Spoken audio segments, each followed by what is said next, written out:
Welcome to Prasad classes. पहला प्रश्न है, ज्यों ज्यों उपभोक्ता बाईं से दाईं ओर तटस्थता वक्र जाता है, बाईं से दाईं ओर अगले संयोग के लिए प्रतिस्थापित सीमांत दर क्या होगी? तो वो समान बनी रहती है, घटती जाती है या बढ़ती जाती है या उपर्युक्त में से कोई नहीं। तो जैसे तटस्था वक्त बाईं आती है वैसे ही उसकी संतुष्टि जो होती है वो कम होने लगती है, ठीक है, और एक बिंदु पर आकर उसका जीरो हो जाती है। तो ऑप्शन हो जाएगा बी कि घटती हुई जाती है। नेक्स्ट है 52 क्वेश्चन, जब x तथा y दो वस्तुओं को लेकर तटस्थता वक्र बनाया जाए तो तटस्थता वक्र के ढाल को निम्न सूत्र द्वारा व्यक्त किया जाएगा। तो ऐसा कौन सा सूत्र है? Plus delta y upon delta x equal to M R S x y, या delta y upon x equal to M R S x y, या ये m are s p x और पी वाई वाला, या फिर उपयुक्त में से कोई नहीं। तो जब x और y का तटस्थता वक्र ढाल होता है तो डेल्टा माइनस का यूज किया जाता है, डेल्टा वाई बटे delta x equal to M R S x Y. तो इसका ऑप्शन हो जाएगा ऑप्शन नंबर बी, 52 का ऑप्शन नंबर बी। कीमत प्रभाव को निम्नलिखित सूत्र द्वारा व्यक्त किया जा सकता है। कीमत प्रभाव प्लस इक्वल टू प्रतिस्थापन प्रभाव प्लस आय प्रभाव, या फिर प्रतिस्थापन प्रभाव या भाग आय प्रभाव, या आय प्रभाव भाग प्रतिस्थापन प्रभाव, या वास्तविक आय प्रभाव। तो जो कीमत प्रभाव होती है वो तब आती है जब आय प्रभाव तथा प्रतिस्थापन प्रभाव का जोड़ होता है। तो 53 का ऑप्शन नंबर ए जो है वो सही हो जाएगा। नेक्स्ट है, तटस्थता वक्र प्रत्येक बिंदु पर क्या होती है, ये पूछा गया है। तो हमने बताया कि हर बिंदु पर से धीरे धीरे जाती है और ये धीरे धीरे घटती है, पर एकदम नहीं, पहले समान संतुष्टि भी बताता है कि इस पर इतने समान। तो हर एक यूनिट, चाहे वो एक रोटी हो, चाहे एक ब्रेड हो, चाहे एक फल हो, सबसे, तो ये दिखाता है समान संतुष्टि बताता है। ऑप्शन नंबर बी जो है वो सही हो जाएगा। नेक्स्ट है, उदासीनता वक्र विश्लेषण का प्रारंभ किसने किया है? किसने किया? मार्शल ने, कि एफ वाई एजवर्थ ने, कि जेके मेहता ने, कि रिकॉर्डो ने। तो आंसर हो जाएगा उदासीनता वक्र का विश्लेषण एफ वाई एजवर्थ ने किया है। तो 55 का ऑप्शन नंबर बी जो है वो सही हो जाएगा। नेक्स्ट है, उदासीनता वक्र विश्लेषण की वैज्ञानिक व्याख्या की थी। तो किसने की थी? रॉबिन्स ने, कि पीगू ने, कि मार्शल ने, कि जेके हिक्स व जीडी एलन ने। तो 56 में उदासीनता वक्र विश्लेषण की जो है वैज्ञानिक व्याख्या जेके हिक्स व जीडी एलन ने की थी। तो इसका ऑप्शन नंबर डी जो है वो सही हो जाएगा। निम्नलिखित में से कौन सी धारणा उदासीनता वक्र के विश्लेषण के संदर्भ में लागू होती है? गणनावाचक, क्रमवाचक, रेखा द्वारा एक दूसरे को ना काटना, ढाल नीची ओर। तो जो उदासीनता होती है वो एक दूसरे के क्रम के संदर्भ में चलती है। तो क्रमवाचक दृष्टिकोण ही उदासीनता वक्र विश्लेषण के संदर्भ में लागू होता है, ठीक है। तो और कहीं कहीं गणना भी होता है, परंतु इसमें जो आपके उत्तर जो दिया माना गया था आयोग का, वो गणनावाचक दृष्टिकोण को माना गया है। तो हम भी इसका ऑप्शन नंबर ए ही लेते हैं। नेक्स्ट है, मांग की लोच। मांग की लोच क्या है? तो सभी परिस्थितियों में एक समान रहती है, कि वस्तु की प्रकृति के आधार पर बदलती है, कि वस्तु की प्रकृति के प्रभावित नहीं होती, कि सभी असत्य हैं। तो वस्तु की लोच तो जब होगी जब हमें जितने पैसे होंगे या जिस हिसाब से आवश्यकता अनुसार होगी तो उस हिसाब से बदलती जाएगी। तो एक समान तो रह ही नहीं सकती है और प्रभावित ना हो ये भी नहीं होगा। तो मांग की लोच वस्तु की प्रकृति के आधार पर बदलती रहती है, जिसे हम इलास्टिसिटी ऑफ डिमांड के नाम से कहते हैं। तो इसका बी नंबर ऑप्शन सही हो जाएगा। नेक्स्ट है 59 यदि मांग की आय लोच इकाई से अधिक है, मतलब एक से अधिक है, तो वह क्या, वो कैसी वस्तु है? आवश्यकता वस्तु है, विलासिता वस्तु है, या निम्न वस्तु है, या सभी संभव है। तो जब हमारी आय से लोच ज़्यादा हो जाए तो हम लोग विलासिता की वस्तुओं का प्रयोग करते हैं। तो 59 का ऑप्शन नंबर बी जो है वो सही हो जाएगा। नेक्स्ट है 60 कह रहा है कि मांग की लोच की सीमाएं हैं ए आई से, या ज़ीरो से, या प्लस माइनस, या इनमें से कोई नहीं। तो मांग की सीमाएं क्या है? 0 से ए के बीच में ही रहता है। तो ऑप्शन नंबर 60 का भी ऑप्शन नंबर बी जो है वो सही हो जाएगा। नेक्स्ट है पूर्ण स्थापन वस्तुओं में मांग की आड़ी लोच कैसी होती है? अनंत होती है कि साधारण होती है कि पूर्ण बेलोच होती है कि लोच होती है?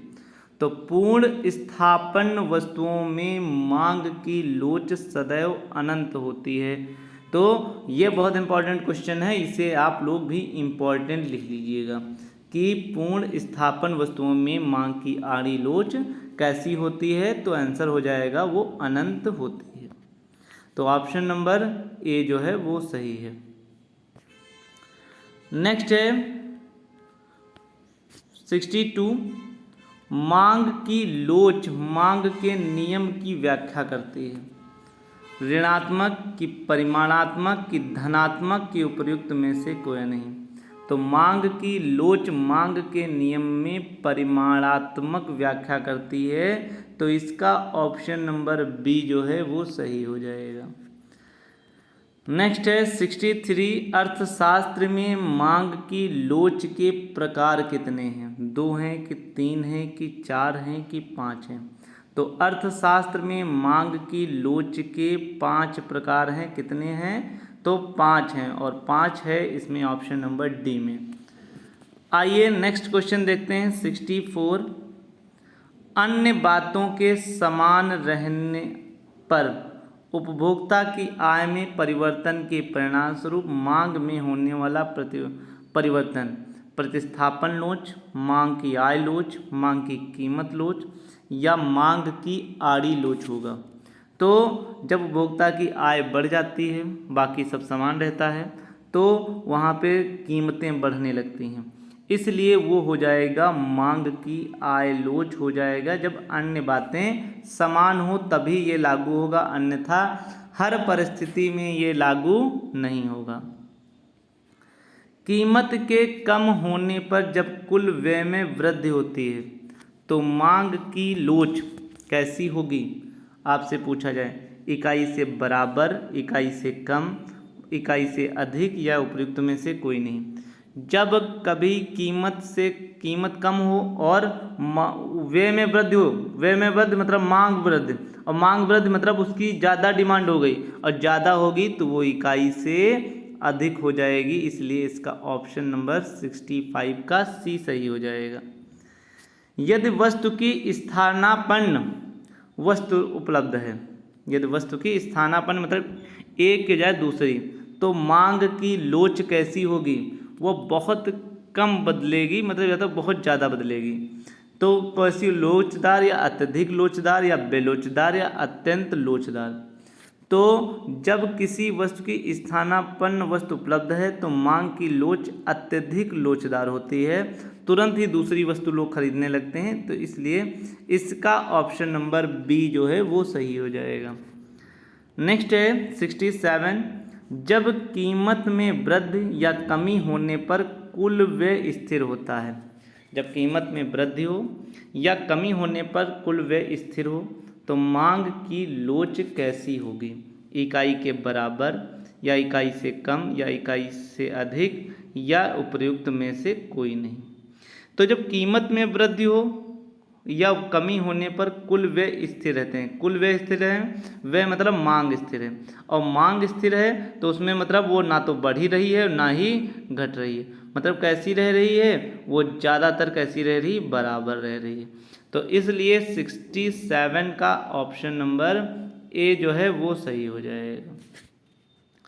नेक्स्ट आइए 68, उपभोक्ता की बचत के विचार के प्रतिपादक कौन हैं? ड्यूपिट, मार्शल, हिक्स या एलन? तो इसका हो जाएगा, जब उपभोक्ता की बचत के विचार के प्रतिपादक जो हैं वो कौन है, वो ड्यूपिट हैं। ऑप्शन नंबर ए जो है वो सही हो जाएगा। नेक्स्ट है, मार्शल के अनुसार उपभोक्ता की बचत का आधार है, मतलब उपभोक्ता की बचत कैसी होती है, यही सबसे इम्पोर्टेंट है। उपयोगिता ह्रास नियम, या फिर समसीमांत उपयोगिता नियम, या आनुपातिक का नियम, या उपयुक्त सभी। मार्शल ने एक समाजवाद की भी अवधारणा बहुत ज़्यादा दी है। फिलहाल इसमें जो अर्थशास्त्र में उन्होंने दिया है, तो उन्होंने उपयोगिता ह्रास नियम को दिया है मार्शल ने। तो इसका 69 का ऑप्शन नंबर ए जो है वो सही हो जाएगा। नेक्स्ट है 70 में है क्वेश्चन, उपभोक्ता की बचत निम्नलिखित प्रकार परिभाषित की जा सकती है। खरीदी जाने वाली अतिरिक्त मात्रा, न्यूनतम कीमत, उपभोक्ता की कुशलता, या काल्पनिक कीमत एवं वास्तविक कीमत में अंतर। तो उपभोक्ता की बचत तभी होगी जब काल्पनिक कीमत ज़्यादा हो, वास्तविक कीमत कम हो, तो हम कहेंगे तब वहाँ बचत होने लगेगी। मतलब कहाँ क्या होगा, तो 70 का ऑप्शन नंबर डी जो है वो सही हो जाएगा। जब उपभोक्ता की बचत अधिक होती है, जब उपभोक्ता की बचत अधिक होती है तो उस पर करारोपण किया जाता है। अधिक दर से, कम दर से, किसी भी दर से नहीं, या उपयुक्त में से कोई नहीं। तो जब उपभोक्ता की बचत अधिक होगी तो वो ज़्यादा व्यय नहीं होगा, तो सर्कुलेशन में नहीं होगा, तब वहाँ पे लोगों पर क्या किया जाता है, करारोपण ज़्यादा किया जाता है। तो 71 का ऑप्शन नंबर ए जो है वो सही हो जाएगा। निम्नलिखित में से किस वस्तु से उपभोक्ता की बचत सर्वाधिक होगी? कार का एक नया मॉडल, नमक, कोट, या फ्रिज। तो यहाँ पर जब केवल अपनी आवश्यक चीज़ खरीद रहा है, कोई लग्जरी शौक वाली चीज़ें नहीं कर रहा है, तो वहाँ पे बचत ज़्यादा होगी। मतलब 72 का ऑप्शन नंबर बी जो है वो सही हो जाएगा। 73 उपभोक्ता की बचत निम्न में से किस नाम से भी पुकारा जाता है? किस नाम से? भेदक अधिक, क्रेता का अधिक, विक्रेता का अधिक, या मांग का अधिक। उपभोक्ता की बचत को हम क्रेता के आधिक्य मानते हैं, इसलिए इसका ऑप्शन 73 का बी जो है वो सही हो जाएगा। नेक्स्ट है, अल्पकालीन उत्पादन फलन कैसा है? परिवर्तनशील अनुपातों का नियम है कि पैमाने का प्रतिफल है, या उपयुक्त दोनों, या उपयुक्त में से कोई नहीं।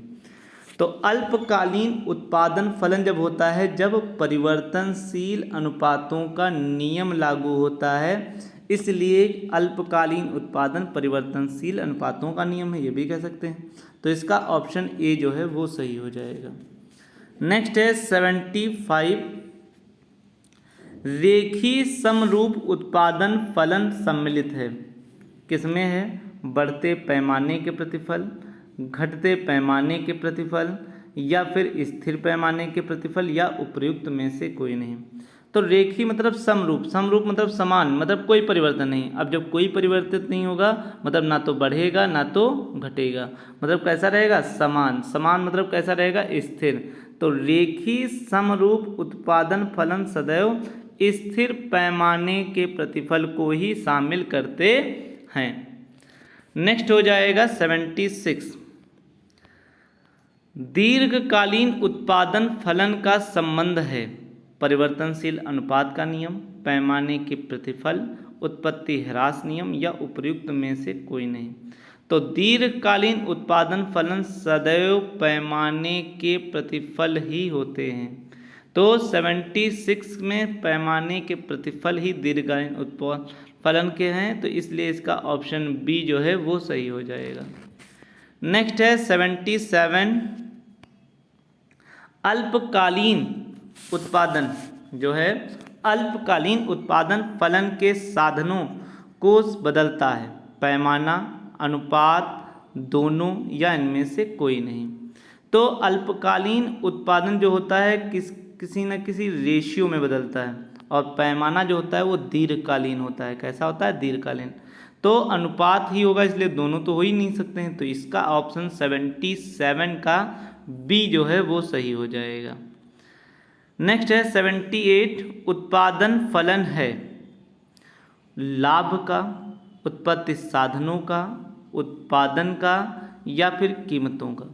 तो उत्पादन उन्हीं का फलन हो सकता है जिस चीज़ को आप मैन्युफैक्चर्ड करेंगे, बनाएंगे। तो उत्पादन फलन उन्हीं से होगा जब हमारे पास उत्पत्ति करने वाले साधन होंगे। तो इसलिए इसका ऑप्शन नंबर 78 का बी हो जाएगा। उत्पत्ति साधनों का उत्पादन फलन है। नेक्स्ट है 79, एक समोत्पाद वक्र का झुकाव कैसा होता है? तो कैसा होगा? ऋणात्मक होगा कि धनात्मक होगा कि समतल होगा, या इनमें से कोई नहीं। तो एक समोत्पाद वक्र का झुकाव सदैव एक ऋणात्मक रूप से होता है, एक निगेटिव के रूप में होता है। इसलिए इसका ऑप्शन नंबर ए जो है 79 का सही हो जाएगा।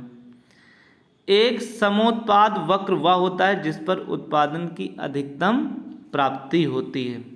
कैसी होती है? समोत्पाद ऊंची होगी कि नीची होगी कि स्थिर होगी, या ऊंची नीची होती है। तो सम उत्पाद वहीं पर होगा जहां पर एक स्थिरता बनी रहे, मतलब वहां पर ही समोत्पाद ही होगा। इसलिए इसका ऑप्शन 80 का सी नंबर सही हो जाएगा। समोत्पाद वक्र मूल बिंदु की ओर उन्नतोदर होते हैं। यह विशेषता आधारित है किस पर? पैमाने के प्रतिफल, तकनीकी प्रतिस्थापन के ह्रासमान पर, अनुपातों के परिवर्तनशील नियम पर, या इनमें से कोई नहीं। तो समोत्पाद वक्र मूल बिंदु की ओर उन्नतोदर होते हैं कब? जब तकनीकी प्रतिस्थापन की ह्रास दर पर होते हैं। तो हो जाएगा तकनीकी प्रतिस्थापन ह्रास की दर पर समोत्पाद वक्र मूल बिंदु की ओर उन्नतोदर होते हैं। नेक्स्ट है 82,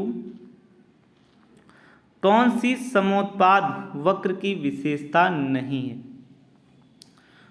तो कौन सी नहीं है ये पूछा गया है। तो इसका हो जाएगा समोत्पाद वक्र बाएं से दाएं की ओर झुका होता है। बिल्कुल होता है, सही है। समोत्पाद मूल बिंदु से उन्नतोदर होता है। बिल्कुल सही है। समोत्पाद वक्र कभी अक्षों को स्पर्श नहीं करता, यह भी सही है। समोत्पाद वक्र एक दूसरे को काटते हैं, तो काटते तो कभी नहीं है। तो इसलिए इसका ऑप्शन यही हो जाएगा, समोत्पाद वक्र कभी एक दूसरे को नहीं काटते हैं। यही इसका ऑप्शन नंबर डी जो है वो सही हो जाएगा। नेक्स्ट है 83, समोत्पाद वक्र के ढाल को मापा जा सकता है साधन की प्रतिस्थापन लोच द्वारा, तकनीकी प्रतिस्थापन की सीमांत दर द्वारा, प्रतिस्पादन की सीमांत दर द्वारा, या इनमें से कोई नहीं। तो समोत्पाद वक्र के ढाल को तकनीकी प्रतिस्थापन की सीमांत दर के द्वारा मापा जाता है। मतलब तकनीकी प्रतिस्थापन की सीमांत दर जब समोत्पाद वक्र होगा तो वहीं पर जब उसका ढाल होगा तभी वहाँ पर ये इसको मापा, मेजरमेंट किया जा सकता है। 83 का ऑप्शन नंबर बी जो है वो सही हो जाएगा। 80C, जब उत्पत्ति के साधन प्रतिस्थापन की मात्रा पर मापा जाता है तो इसे क्या कहेंगे? साधारण लोच, अनंत लोच, शून्य लोच, या प्रतिस्थापन की साधारण लोच। तो जब उत्पत्ति के साधनों के बीच प्रतिस्थापन की मात्रा मापा जाता है तब वहाँ पर प्रतिस्थापन ही साधन लोच के रूप में आता है। इसलिए इसका ऑप्शन नंबर सी जो है वो सही हो जाएगा। नेक्स्ट है, जब x तथा y वस्तुएं आपस में पूर्ण स्थानापन्न होती हैं, मतलब एक में अगर हुई तो दूसरे में वो चली जाएगी, तो वहाँ पर प्रतिस्थापन लोच कैसी होती है? 0, 1, ES डबल 0 या ग्रेटर 1। तो इसका हो जाएगा ES इक्वल टू 00। इसका ऑप्शन नंबर सी जो है वो 85 का सही हो जाएगा। जब दो वस्तुओं के बीच प्रतिस्थापन की मात्रा को मापा जाता है तो किसको मापा जाता है? प्रतिस्थापन की पूर्ति लोच, प्रतिस्थापन की साधन लोच, प्रतिस्थापन की मांग लोच, या प्रतिस्थापन की शून्य लोच को मापा जाता है। तो जब दो वस्तुओं के बीच प्रतिस्थापन की मात्रा को मापा जाता है तो वहाँ पे प्रतिस्थापन की मांग लोच को ही मापा जाता है। ऑप्शन नंबर सी जो है वो सही हो जाएगा। 87 जब दो वस्तुएं एक दूसरे की अच्छी स्थानापन्न होती हैं तो उनके संयोग अनुपात में परिवर्तन कैसा होगा? कम होता है, शून्य होता है, अधिक होता है या अनंत होता है? तो जब दो वस्तुएं एक दूसरे को अच्छी स्थानापन्न होती हैं तो वहाँ पर संयोग अनुपात जो परिवर्तन होता है वो अधिक होता है अन्य की अपेक्षा। तो 87 का ऑप्शन नंबर सी जो है वो सही हो जाएगा। नेक्स्ट है 88 जब दो वस्तुओं के संयोग अनुपात में परिवर्तन कीमत के अनुपात में होता है तो उसे कहते हैं असाधारण प्रतिस्थापन की लोच, साधारण प्रतिस्थापन की लोच, अनंत प्रतिस्थापन की लोच और शून्य प्रतिस्थापन की लोच। जब दो वस्तुओं के संयोग अनुपात में परिवर्तन कीमत के अनुपात में होता है तो उसे हम किस नाम से जानते हैं? तो उसे हम साधारण प्रतिस्थापन लोच के नाम से जानते हैं। ऑप्शन बी के नाम से सही हो जाए। 89 जब एक वस्तु के स्थान पर दूसरी वस्तु को प्रतिस्थापित किया जाता है तो दोनों वस्तुओं को खरीदा जाने वाला अनुपात होता है। कैसा होता है? परिवर्तित हो जाता है कि बिगड़ जाता है कि अपरिवर्तित रहता है या दोनों? तो कहा गया है कि जब एक वस्तु के स्थान पर दूसरी वस्तु को प्रतिस्थापित होगा तो वो तो एक समान तो रहेगा नहीं, तुरंत क्या होगा? एक की जगह पर दूसरा आ गया, वो दूसरा आता है तो उसे बिगड़ना या परिवर्तित नहीं कहते हैं, उसको हम परिवर्तित के नाम से ही जानते हैं। इसी से आंसर निकालो कि जब एक वस्तु के स्थान पर दूसरी वस्तु प्रतिस्थापित होगी तो खरीदा जाने वाला अनुपात कैसा हो जाएगा? परिवर्तित हो जाएगा। 90 का ऑप्शन नंबर सी जो है 90 पे चलते हैं और 89 का ये था जब दो वस्तुएं एक दूसरे को पूरक होती हैं तो प्रतिस्थापन लोच कैसा होगा? जब एक दूसरे की पूरक होंगी तो उसमें हम हस्तांतरित नहीं कर सकते हैं। इसका मतलब 90 का ऑप्शन नंबर सी जो है वो सही हो जाएगा। नेक्स्ट है 91 अल्पकालीन उत्पादन फलन है परिवर्तनशील अनुपातों का नियम, पैमाने का प्रतिफल, उपयुक्त दोनों या उपयुक्त में से कोई नहीं। तो अल्पकालीन उत्पादन फलन परिवर्तनशील अनुपातों का नियम ही है, इसलिए 91 का ऑप्शन नंबर ए जो है वो सही हो जाएगा। 92 रेखीय समरूप उत्पादन फलन सम्मिलित होते हैं। कैसे सम्मिलित होते हैं? बढ़ते पैमाने के प्रतिफल, घटते पैमाने के प्रतिफल या स्थिर रहन के या उपयुक्त में से कोई नहीं। तो जहाँ समरूप समानता कहाँ होगी? जब मैंने बताया रेखी होगी मतलब कैसी होगी? स्थिरता होगी। तो हम ये कह सकते हैं चाहे रेखीय पैमाने कहिए या स्थिर पैमाने के प्रतिफल होते हैं वहीं एक रेखीय समरूप हो सकते हैं। नेक्स्ट है 93 जो है दीर्घकालीन उत्पादन फलन का संबंध किससे होता है? परिवर्तनशील अनुपात का नियम, पैमाने के प्रतिफल, उत्पत्ति ह्रास नियम या उपयुक्त में से कोई नहीं। तो दीर्घकालीन उत्पादन फलन का संबंध किससे होता है? तो उसे हम पैमाने के प्रतिफल के रूप में जानते हैं, इसलिए 93 का ऑप्शन नंबर बी जो है वो सही हो जाएगा। अल्पकालीन उत्पादन फलन के साधनों को बदलता है। जो अल्पकालीन उत्पादन फलन है वो साधनों को कैसे बदलता है? पैमाना, अनुपात, दोनों या इनमें से कोई नहीं। तो हमने अभी बताया था पैमाना कैसा होता है? वो दीर्घकालीन काम करता है और अनुपात कैसा काम करता है? अल्पकालीन मतलब शॉर्ट टर्म। अब यहाँ पे अल्पकालीन उत्पादन फलन ही पूछा गया है तो इसलिए इसका ऑप्शन बी होगा। डी सी तो कभी हो ही नहीं सकते हैं, सी और डी। तो 94 का ऑप्शन नंबर बी जो है वो सही हो जाएगा। बढ़ते प्रतिस्थापन की अवस्था के मोड़ पर बिंदु तक टीपी वक्र कैसा होगा? एक्स अक्ष के प्रति उन्नतोदर होगा, एक्स पक्ष अक्ष के प्रति अवनतोदर होगा, वाई पक्ष के प्रति उन्नतोदर होगा या उपयुक्त सभी असत्य हैं। तो बढ़ते प्रतिफल की अवस्था में मोड़ के बिंदु पर तक टोटल प्रॉफिट एक्स के पक्ष के प्रति उन्नतोदर होगा, मतलब इसका ऑप्शन ए जो है वो सही हो जाएगा। कौन सा नियम उत्पत्ति ह्रास नियम पर आधारित नहीं है? कौन सा ऐसा है? माल्थस का जनसंख्या सिद्धांत होता है, रिकार्डो का लगान सिद्धांत होता है, सीमांत उत्पादकता सिद्धांत होता है, पर पैमाने के घटते प्रतिफल जो होते हैं वो जो होता है कि नहीं होता है, तो बिल्कुल नहीं होता है। जहाँ पैमाना लग जाएगा तो वहाँ नहीं होता है। इसलिए 96 का ऑप्शन नंबर डी जो है वो सही हो जाएगा। नेक्स्ट है 97, उत्पत्ति ह्रास नियम लागू होने का मुख्य कारण क्या है? साधनों की सीमितता, साधनों की परस्पर अपूर्ण स्थानापन्नता, या दोनों, या उपयुक्त में से कोई नहीं। तो उत्पत्ति ह्रास नियम साधनों की असीमितता पर भी लागू होती है, साधनों की अपूर्ण स्थानापन्नता पर भी लागू होती है, इसलिए दोनों ऑप्शन सही हैं। तो इसका ऑप्शन नंबर सी जो है वो सही हो जाएगा। फिर है 98 पे चलते हैं। उत्पादन में श्रम विभाजन एवं उस विशिष्टीकरण उदाहरण हैं काहे के? आंतरिक बचतों के कि बाहरी बचतों के, आंतरिक और बाहरी दोनों के, या उपयुक्त सभी हो सकते हैं। तो उत्पादन में श्रम एवं विशिष्टीकरण उदाहरण सदैव होता है वो आंतरिक बचत का होता है। जब आप आंतरिक बचत करेंगे तभी श्रम विभाजन कर पाएंगे और तभी स्पेशलाइजेशन कर पाएंगे। इसलिए 98 का ऑप्शन नंबर ए जो है वो सही हो जाएगा। वास्तविक लगान की विचारधारा का प्रतिपादन इनमें से किसने किया है? प्रतिष्ठित अर्थशास्त्रियों ने, रॉबिन्स ने, हिक्स ने, इनमें से कोई नहीं। तो वास्तविक लागत की विचारधारा जो है जो प्रतिष्ठित अर्थशास्त्री होंगे उन्होंने ही किया है। तो 99 का ऑप्शन ए जो है वो सही हो जाएगा। और आज का लास्ट क्वेश्चन, जब सीमांत लागत कम होती है तो औसत लागत सीमांत लागत से क्या हो जाएगी? तो वो कम होगी या अनुसंबंधित होगी, अधिक होगी, बराबर होगी। जब सीमांत लागत कम हो जाएगी तो औसत लागत सीमांत लागत से कैसी हो जाएगी? अधिक हो जाएगी। तो इसलिए ऑप्शन नंबर 100 का सी जो है वो सही हो जाएगा। तो ये हमारे 100 क्वेश्चन थे, मतलब 50 पहले हो चुके थे और 50 आज हो चुके हैं। तो इकोनॉमिक्स के 50 क्वेश्चन हो चुके हैं, अभी और भी बहुत सारे प्रश्न हैं। Okay, thank you for connecting to me. अधिक से अधिक लाइक, शेयर एंड सब्सक्राइब जरूर करिए। Thank you.